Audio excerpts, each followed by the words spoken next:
욥기 31장 1절에서 마지막 절까지 우리 다 같이 합독하겠습니다. 1절부터 40절까지 합독합니다. 내가 내 눈과 언약을 세웠나니 어찌 처녀에게 주목하랴. 그리하면 위에 계신 하나님의 내리시는 분깃이 무엇이겠으며 높은 곳에서 전능자의 주시는 산업이 무엇이겠느냐. 불의자에게는 환난이 아니겠느냐. 행악자에게는 재앙이 아니겠느냐. 그가 내 길을 감찰하지 아니하시느냐. 내 걸음을 다 세지 아니하시느냐. 언제 나의 행위가 허탄하였으며 내 발이 계율에 빨랐던가. 그리하였으면 내가 공평한 저울에 달려서 하나님이 나의 정직함을 아시게 되기를 원하노라. 언제 내 걸음이 길에서 떠났던가. 내 마음이 내 눈을 따라갔던가. 내 손에 더러운 것이 묻었던가. 그리하였으면 나의 심은 것을 타인이 먹으며 나의 소산이 뿌리까지 뽑히는 것이 마땅하니라. 언제 내 마음이 여인에게 유혹되어 이웃의 문을 엿보아 기다렸던가. 그리하면 내 처가 타인의 매를 돌리며 타인이 더불어 동침하는 것이 마땅하니라. 이는 중죄라. 재판장에게 벌받을 악이요 멸망하도록 사르는 불이라.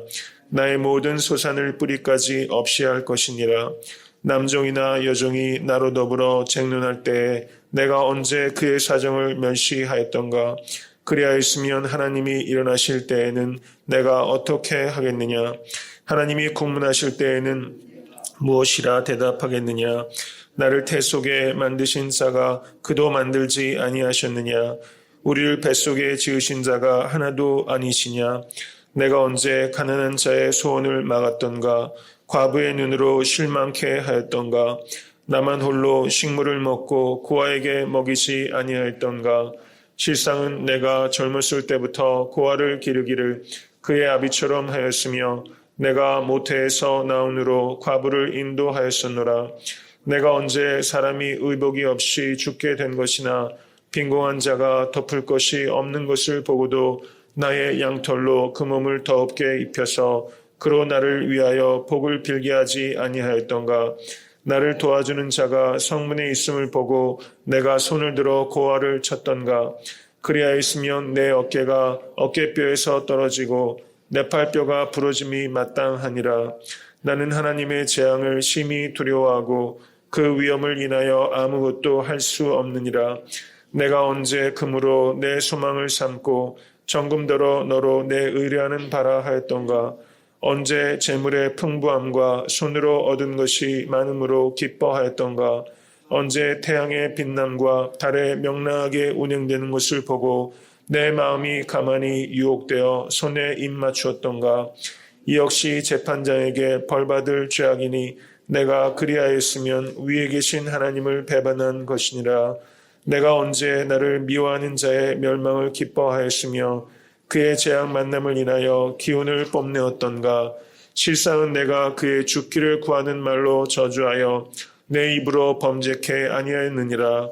내 장막 사람의 말이 주인의 고기에 배부르지 않은 자가 어디 있느냐 하지 아니하였던가. 나그네로 거리에서 자기하지 아니하고 내가 행인에게 내 문을 열어 주었었노라. 내가 언제 큰 무리를 두려워하며 족속의 멸시를 무서워하므로 잠잠하고 문에 나가지 아니하여 타인처럼 내 죄악을 품에 숨겨 허물을 가리었었던가. 누구든지 나의 변백을 들을지니라. 나의 소명이 여기 있으니 전능자가 내게 대답하시기를 원하노라. 내 대적에 기록한 소송장이 내게 있으면 내가 어깨에 매기도 하고 멸류관처럼 머리에 쓰기도 하며 내 걸음의 수요를 그에게 고하고 왕족처럼 그를 가까이 하였으리라. 언제 내 토지가 부르짖어 나를 책망하며 그 일항이 일시에 울었던가. 언제 내가 값을 내지 않고 그 소산물을 먹고 그 소유주로 생명을 잃게 하였던가. 그리하였으면 말 대신에 진레가 나고 보리 대신에 자풀이 나는 것이 마땅하니라 하고 욥이 말을 그치니라. 아멘. 오늘 본문 말씀은 욥의 연설의 마지막 부분에 해당되는 본문입니다. 마지막 발언이라서 그런지 40절까지 긴 연설이 지금 진행되고 있습니다. 읽으시면서 느끼셨을지 모르겠습니다. 여기 보면 언제 그렇게 했는가? 언제란 말이 무수하게 반복되고 있습니다. 제일 먼저 5절을 보시면 언제 나의 행위가 허탄하였으며 내 발이 계율에 빨랐던가. 7절을 보셔도 언제 내 걸음이 길에서 떠났던가. 9절에도 언제 내 마음이 여인에게 유혹되어 이웃의 문을 엿보아 기다렸던가. 이렇게 언제라고 계속 언제 그런 적이 있습니까? 언제 그런 적이 있습니까? 이렇게 계속 욥이 안타까운 질문을 하고 있는 것입니다. 이렇게 언제라고 질문을 하면서 6절을 보시기 바랍니다. 그리하였으면 내가 공평한 저울에 달려서 하나님이 나의 정직함을 아시게 되기를 원하노라. 8절을 보시면 그리하였으면 나의 심은 것을 타인이 먹으며 나의 소산이 뿌리까지 뽑히는 것이 마땅하니라. 이렇게 말하면서 언제 그리하였던가, 언제 그리하였던가, 만약에 그리하였으면 그렇게 하셔도 제가 그 징벌을 달게 받겠습니다. 이렇게 말하면서 욥이 지금 하나님께 계속 되묻고 있는 것입니다. 그리고 이 전체적인 문학적인 양식은 맹세의 형식으로 되어 있는 것입니다. 그래서 만약에 그런 것이 발견되면 하나님께서 자신을 저주해도 그것은 자기가 감수하겠다는 그런 지금 비장한 각오로 마지막 발언을 지금 욥이 하고 있는 부분이라고 말할 수 있습니다. 먼저 1절부터 그 4절까지의 내용은 내가 내 눈과 언약을 세웠나니 어찌 처녀에게 주목하랴 이렇게 말하면서 자신이 음탕한 눈으로 여인을 바라본 적이 없다라는 것을 말하는 것입니다. 지금 사람들이 욥이 당하는 모진 고난을 보면서 사람들이 욥이 겉으로 드러나지 않은 많은 죄악들이 있기 때문에 저런 징벌을 당할 것이다. 사람들이 생각하는 것인데 그 중에 첫 번째로 나에 대해서 내가 음욕을 품었을 것이라고 의욕을 갖고 있는 사람들이 있다는 것을 안다. 나는 그것에 대해서 무죄하다. 이것을 먼저 얘기하는 것입니다.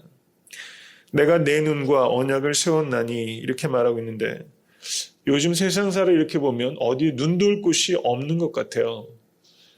그 얼마 전에 시온이가 집에 와서 인터넷을 연결해 달라고 하더라고요. 이제 시온이가 인터넷을 하는 나이가 됐습니다.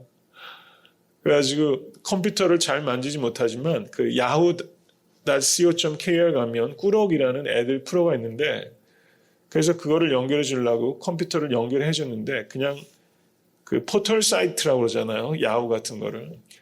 그런데 거기가 초기 화면을 봐도 그 여자들이 이상한 옷 입고 있는 그런 사진들이 막 곳곳에 그냥 있더라고요.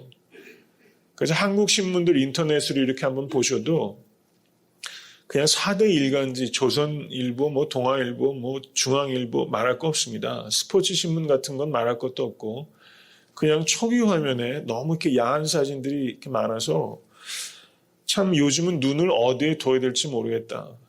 근데 특별히 한국 사회가 이게 음란의 죄가 너무나 큰 것 같습니다. 미국 뉴욕타임스나 이런 데 가면은 그런 사진 없습니다. 그냥 기사로만 이렇게 있는데 그 한국 정말 그런 잡지도 아니고 그냥 일간지 4대 신문 같은 데 가도 그렇게 아마 그런 것 때문에 광고비 때문에 그런 것 같은데 어디에 눈을 둘 데가 없을 정도로 음란이 심각한 것 같습니다. 비단 한국뿐만 아니라 이 미국의 이민사회도 너무 그런 게 많고 제가 공부하다 한국에 한번 갔다가 차를 주차해놨는데 앞뒤로 그냥 명함 같은 게 수십 장이 그냥 차 유리창에 이렇게 꽂혀있는 거 보면서 아주 경악할 정도로 한국이 정말 음란 공화국입니다. 그래서 정말 이 음란의 죄 이것으로부터 우리가 떠나기가 참 한국 사람들 너무 어려운 것 같아요. 이것을 위해서 좀 우리가 기도하고 특별히 이 애틀란타 땅의 한인 사회에 이런 음란한 그런 영들을 우리가 결박하고 몰아낼 수 있기 위해서 좀 기도해야 될 거라고 믿습니다. 5절부터 6절은 언제 나의 행위가 허탄하였으며 내 발이 계율에 빨랐던가. 5절과 6절은 거짓말을 하였을 것이라는 의혹에 대해서 욥이 무지하다고 말하고 있는 부분입니다. 그리고 7절과 8절 말씀은 언제 내 걸음이 길에서 떠났던가 내 마음이 눈에서 따라갔던가 이렇게 말하면서 언제 내가 정도를 벗어난 적이 있었던가 이런 말입니다. 특별히 탐심의 유혹에 대해서 의혹에 대해서 나는 무지하다 이렇게 말하고 있는 것입니다. 9절 말씀을 보시겠습니다. 9절부터 12절은 언제 내 마음이 여인에게 유혹되어 이웃의 문을 엿보아 기다렸던가 이렇게 말하면서 특별히 간음의 죄에 대해서 지금 말하고 있는 것입니다. 성적 범죄의 의혹에 대해서 욥이 나는 무지하다 이렇게 말하고 있는 것입니다. 지금 벌써 2번이나 성적 범죄에 대해서 이야기하고 있는 것입니다. 13절부터 15절을 보시겠습니다.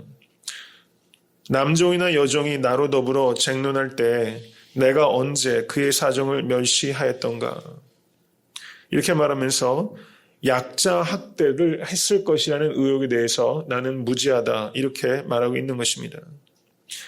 그러면서 14절을 보시면 그리하였으면 하나님이 일어나실 때에는 내가 어떻게 하겠느냐 하나님이 국문하실 때에는 내가 무엇이라 대답하겠느냐 나를 태 속에 만드신 자가 그도 만들지 아니하셨느냐 우리를 뱃속에 지으신 자가 하나가 아니시냐.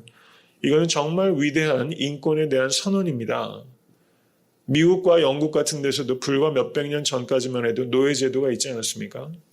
근데 지금 여기에서 이렇게 오랜 세월 전에 욥은 종들에게도 인권이 있는데 그 인권이 무엇으로부터 말미암았는가? 그것은 나를 태 속에서 만드신 자가 그도 만들었다.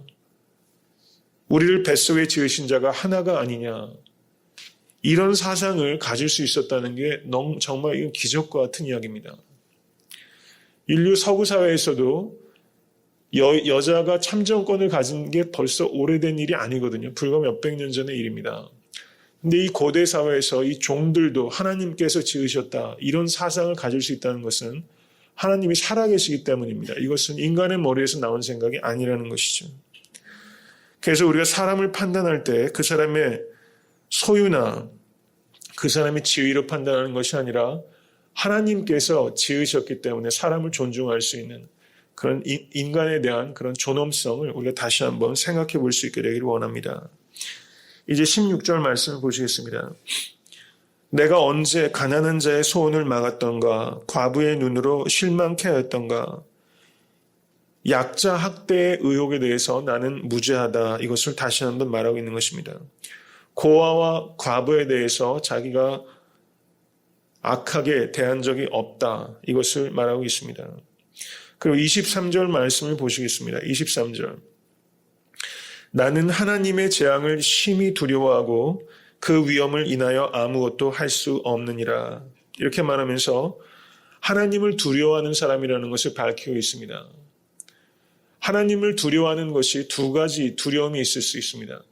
두려움은 노예로서 두려워하는 두려움이 있고 자녀로서 느끼는 두려움이 있습니다.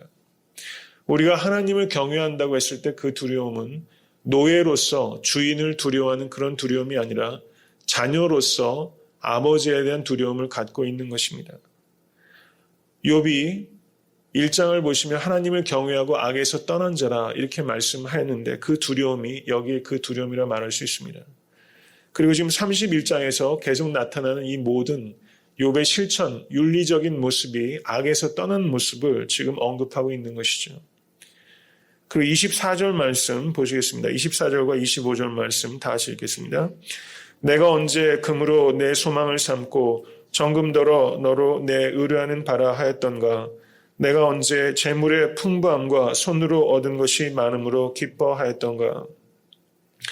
이것은 물질 숭배의 의혹에 대해서 나는 무지하다 이렇게 말하고 있는 것입니다. 하나님 외에 다른 것을 섬겼기 때문에 너가 지금 그런 고난을 당하는 것이다 라는 사람들의 정죄에 대해서 욥이 나는 그렇지 아니하다 이렇게 말하고 있는 것입니다.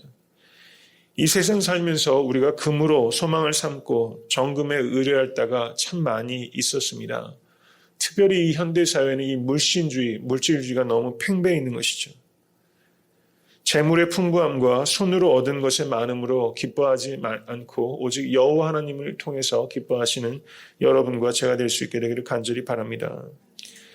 26절 말씀 보시면 언제 태양의 빛남과 달의 명랑하게 운행하는 것을 보고 내 마음이 가만히 유혹되어 손에 입맞추었던가. 이것은 우상 숭배의 의혹에 대해서 내가 무죄하다는 것을 말하고 있는 것입니다. 태양 숭배 그리고 달 숭배를 내가 한 적이 없다. 이렇게 말하고 있는 것입니다. 만약에 그리하였으면 위에 계신 하나님을 내가 배반한 것이니라 이렇게 언급하고 있는 것입니다. 그 다음에 29절에서 30절을 보시면 내가 언제 나를 미워하는 자의 멸망을 기뻐하였으며 그의 재앙 만남을 인하여 기운을 뽐내었던가 이렇게 말하면서 대적의 불운을 즐겼을 것이다 라는 의혹에 대해서 내가 무지하다는 것을 말하고 있습니다. 욥은 원수의 고난을 즐거워하지 않았던 사람입니다. 31절과 32절을 보시겠습니다. 내 장막 사람의 말이 주인의 고기에 배부르지 않은 자가 어디 있느뇨 하지 아니하였었던가. 나그네로 거리에서 자기하지 아니하고 내가 행인에게 내 문을 열어 주었었노라. 이렇게 말하면서 나그네를 돌보지 않았을 것이다 라는 의혹에 대해서 내가 무지하다 이렇게 말하고 있는 것입니다. 그리고 33절과 34절을 보시면 내가 언제 큰 무리를 두려워하며 족속의 멸시를 무서워하므로 잠잠하고 문에 나가지 아니하며 타인처럼 내 죄악을 품에 숨겨 허물을 가리웠었던가 이렇게 말하면서 자신은 사람들을 두려워해서 무리를 두려워해서 진실을 은폐한 적이 없다라는 것을 말하는 것입니다. 그리고 자신의 죄악을 숨기지 않았다 이것을 얘기하는 것이죠. 우리가 사람들을 무서워하면 진실을 은폐할 때가 많이 있는 것입니다. 우리가 하나님을 두려워할 때 사람들의 질시와 비판을 받는다고 하도 진리의 편에 설 수 있게 되는 것이죠. 그 욥은 진실을 은폐하지 않고 하나님 앞에서 늘 진실하게 살려고 노력했다고 지금 말하고 있는 것입니다. 그리고 이제 38절을 한번 보시겠습니다. 38절. 언제 내 토지가 부르짖어 나를 책망하며 그 일항이 일시에 울었던가. 언제 내가 값을 내지 않고 소산물을 먹고 그 소유주로 생명을 잃게 하였던가. 이렇게 말하면서 부당하게 다른 사람의 토지와 소산물을 내가 뺏은 적이 없다라고 말하는 것이죠. 욥이 잃었던 엄청난 부는 깨끗한 돈이었던 것입니다. 단지 돈을 모으는데 결과에만 집착한 것이 아니라 돈을 모으는 수단에도 욥은 늘 생각했던 것이고 깨끗한 돈을 모았던 것이죠.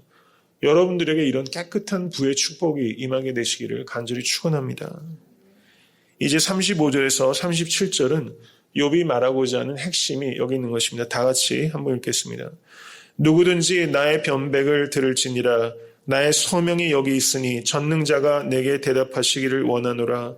내 대적에 기록한 소송장이 내게 있으면 내가 어깨에 매기도 하고 면류관처럼 머리에 쓰기도 하며 내 걸음의 수요를 그에게 고하고 왕족처럼 그를 가까이 하였으리라. 나의 소명이 여기 있으니 전능자가 내게 대답하시기를 원하노라. 이렇게 말하면서 욥이 지금 담대하게 하나님과 변백하겠다고 마지막으로 이야기를 지금 하고 있는 부분입니다. 만약에 내가 틀렸으면 나를 죽이시옵소서 이렇게 말하는 것이고 만약에 죽지 않고 하나님께서 silence, 침묵만 하셔도 지금 맹세한 것이기 때문에 자신의 무죄가 증명될 것이다 이렇게 말하면서 욥이 지금 마지막으로 지금 연설하고 있는 부분이라는 것입니다. 지금 보셔서 아시겠지만 굉장히 많은 항목에 걸쳐서 욥이 자신이 언제 그렇게 했는가라고 지금 말하고 있다는 것입니다. 이 내용들을 보면 예수님께서 산상수훈에서 가르치셨던 내용들하고 상당 부분 오버랩 되는 것을 느끼셨을 거예요. 우리는 분명히 믿음으로 말미암아 오직 믿음으로 구원을 얻습니다. 그런데 그 믿음은 행위로 증명이 되는 믿음일 때만 구원을 얻게 된다는 것입니다. 우리는 행위로 구원을 얻지 않습니다. 그러나 행위로 증명되는 믿음을 통해서 우리는 구원을 얻게 되는 것입니다. 특별히 31장 말씀을 보면서 나의 삶 속에는 경건한 삶의 특징이 나타나고 있는지 깊이 되돌아보실 수 있게 되기를 간절히 바랍니다. 31장의 모든 항목들을 다시 한번 묵상하시면서 여러분의 삶 가운데는 이러한 덕이 있으신지 되돌아보시고 더욱더 경건의 훈련에 힘을 다하시는 여러분과 제가 될 수 있길 바랍니다. 이번 한 주간 경건한 삶을 살아가기 위해서 부단히 노력하시는 여러분과 제가 될 수 있길 바랍니다.